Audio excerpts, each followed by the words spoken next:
Hey guys, welcome back to another video. In today's video, I'm going to be showing you the fastest way to change your air filters or your cabin filters in a Tesla Model 3 or Tesla Model Y. Now the only tools you're going to need for this are a pry tool, something just like this. This is both for the Model 3 and for the Model Y.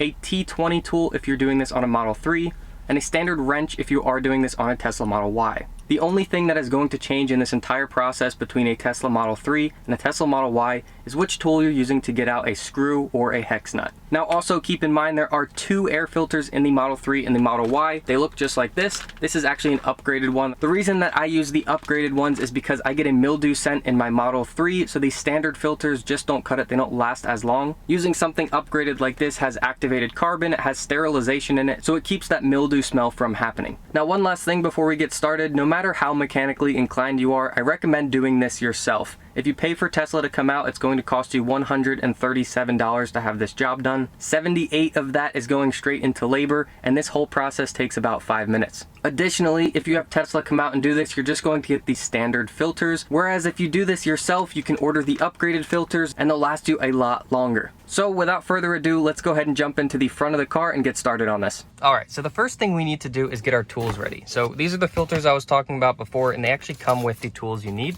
So I'm just going to get those ready. Here's some instructions that they also come with. So this is your pry tool, this is your T20 tool. Again, if you're doing this on a Model Y, everything's the same. You're just going to need your own wrench.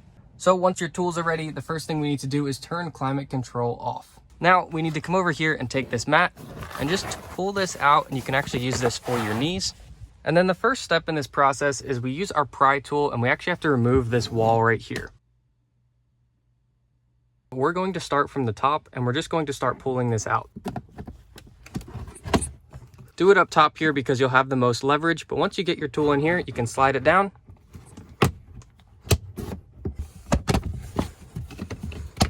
Now you'll see sometimes when you do this, some of these little clips, they just fall off. So just find its home, put it right back on there. All right, now the first part of the process is done. We're just gonna move this part aside. All right, now that this is exposed here, we'll be able to remove this piece up here.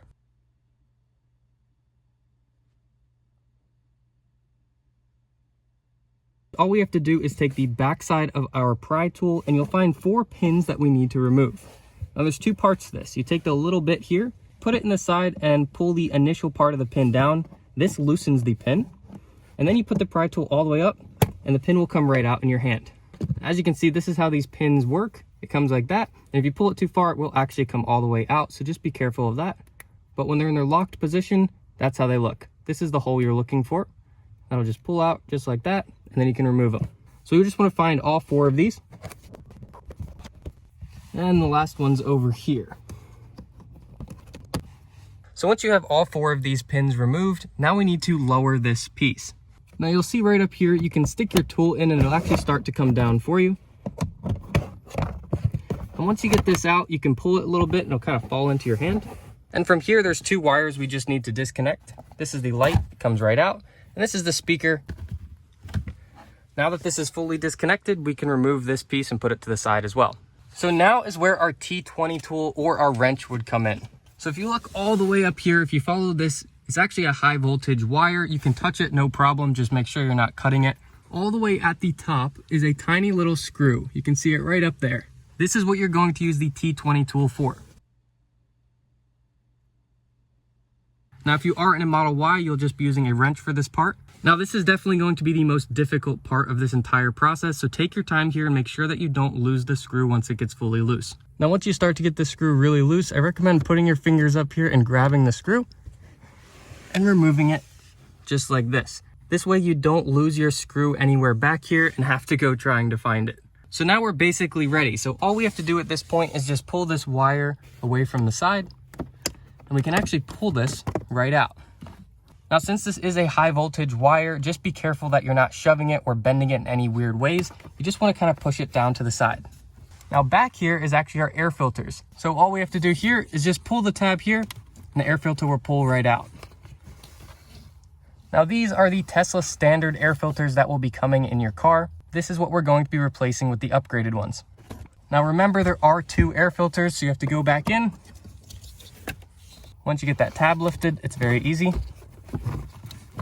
And pull this panel out as well. So now we've got our old filters and we have our new filters ready to go.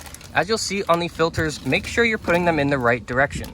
So typically you have an arrow saying which direction the air is flowing. On these specific filters, it's actually saying which direction is the front.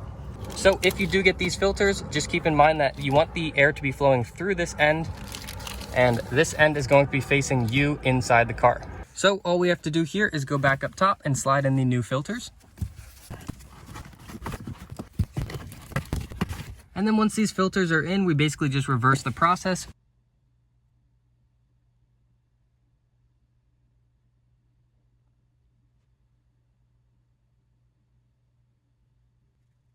So one last thing to add here, if you do have a new Tesla, whether it's a Model 3 or a Model Y, and you notice that your air filters start to smell or have a mildew smell early on, I highly recommend having a Tesla tech come out to your house and fix this within the first 6 months. It's very hard to find this information, but the air filters are covered for the first 6 months of your car ownership. If you have your air filters replaced within that 6 months, it's completely free. If you have them replaced by a Tesla tech after 6 months, it's going to cost you that $137. Now, if you're changing your air filters because of the mildew smell, then I really recommend getting an upgraded filter, something like the one that I use, because it has the activated carbon in it and also has a sterilization layer. What this means is it doesn't allow bacteria to grow, it absorbs moisture, and it gets rid of any of the mildew smell. The standard filters that come with your Tesla, or if you have a Tesla tech come out and replace them, are not going to have these added benefits. Alright guys, that's it for this video. Hopefully this was a quick tutorial and helped you out. Feel free to share it with anyone who's going to be replacing their filters, and hopefully explaining the upgraded filters and what the differences are has been helpful for you. Alright guys, if you have any questions, let me know down in the comments, and I will see you all in the next video.